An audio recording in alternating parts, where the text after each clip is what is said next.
현직 대통령은 시간이 지나면 전직 대통령이 됩니다. 전직 대통령이 되면 본인들이 사면의 대상이 될지도 모르는 그런 상황이 있을 수 있습니다. 사면은 국민 통합에 도움이 된다는 것이 대부분의 의견인데 어떻게 해서 전직 대통령 사면이 국민 통합을 해친다는 것인지 알 수가 없습니다. 결과적으로 국민 여론을 슬쩍 떠보고 서둘러 바람을 빼버린 그 이상도 이하도 아닌 상황을 초래했습니다.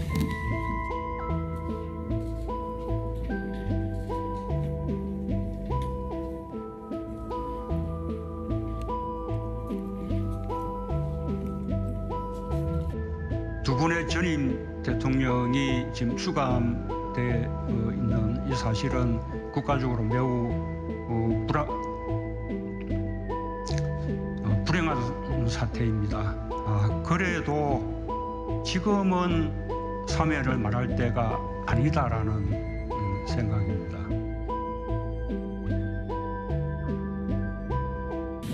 대통령의 어제 신년 기자회견은 네 차례나 리허설이 있었다고 했습니다마는 국민을 편가르게 해온 지난 4년의 국정 난맥상이 현재의 위기를 초래하고 있는 데 대한 최소한의 반성이나 성찰 없이 변명하고 합리화하는 데 급급한 실망스러운 회견이었고, 이렇다면 남은 임기 중에도 우리나라가 더 좋아지는 일은 없겠구나 하는 기대를 포기하게 하는 그런 기자회견이었습니다.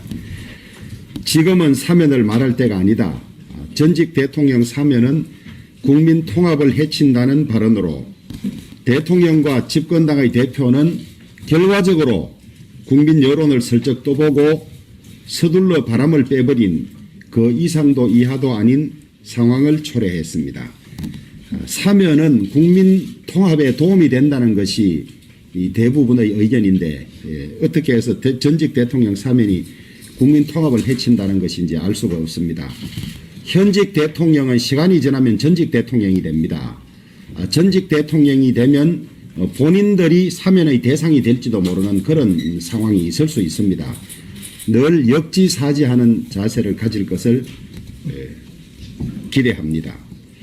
이른바 추윤 갈등이 관점과 견해의 차이라면 이 정권에서는 관점과 견해 차이조차 조정하지 못하고 징계하고 축출하려고 하고 그것을 법원에서 사법적 판단으로 해결하려고 하는 것인지 이해할 수가 없습니다.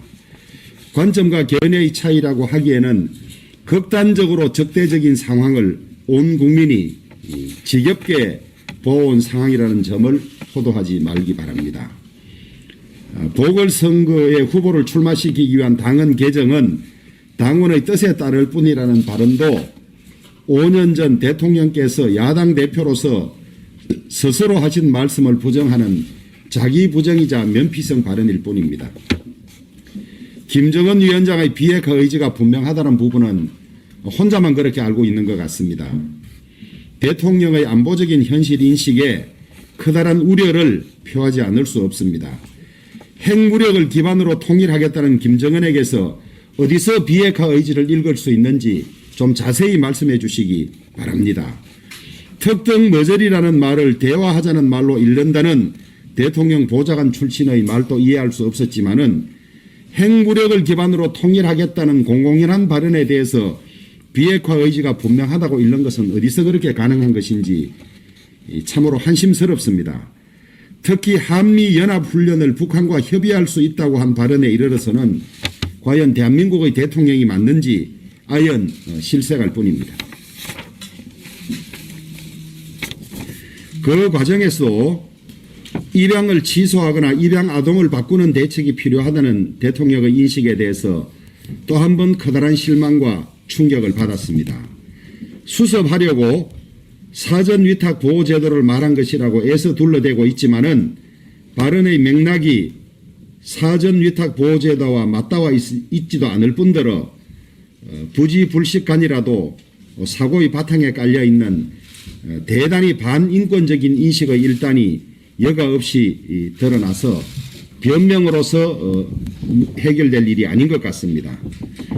입양을 취소하거나 바꾸기 전에 마음에 들지 않은 대통령부터 바꾸라고 한 국민 여론은 대통령의 어제 발언을 잘 풍자하고 있습니다.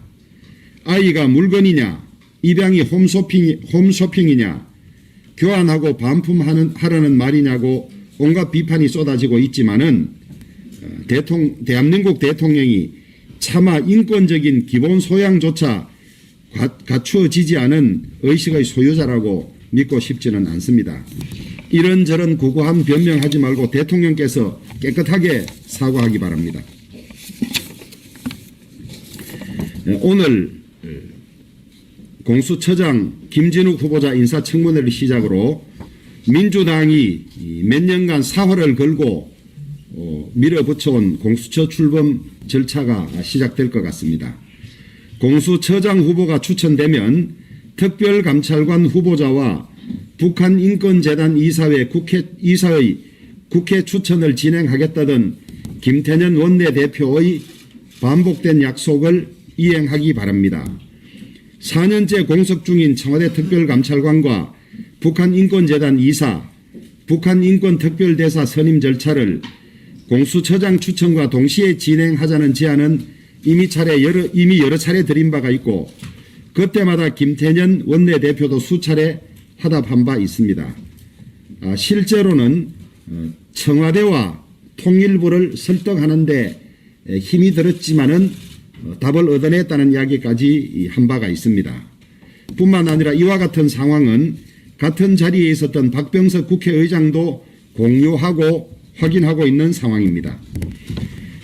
공수처 지원은 국회의 직무유기라던 김태년 원내대표는 4년이나 이미 법에 시행되고 있음에도 공석 중인 이들 자리에 대해서 다른 말을 할 수는 없을 것입니다. 민주당은 관련법에 따라 임명하도록 되어 있는 이들 자리를 방치한 채 공수처장만 임명하는 직무유기를 해서는 안 될 것입니다. 2017년에 24억, 2018년에 22억, 2019년에 16억, 2020년에 11억, 그리고 올해도 11억 가까운 예산이 배정됐지만은 대통령 친인척과 청와대 고위공무원의 비리를 감시하려는 목적으로 전 정권부터 만들어져 있던 특별감찰관실은 4년째 개점 휴업 상태로 방치되어 있습니다. 민주당의 직무유기를 더 이상 방치할 수는 없습니다. 민주당은 이번에 마저 국민들을 속이고 자신들이 하고 싶어하는 공수처장만 임명하고 먼저 입법된 특별감찰관과 북한인권재단 이사를 임명하지 않고 넘어간다면 민주당 정권의 실체를 다시 한번 국민들에게 적나라하게 보여주는 결과밖에 되지 않을 것입니다.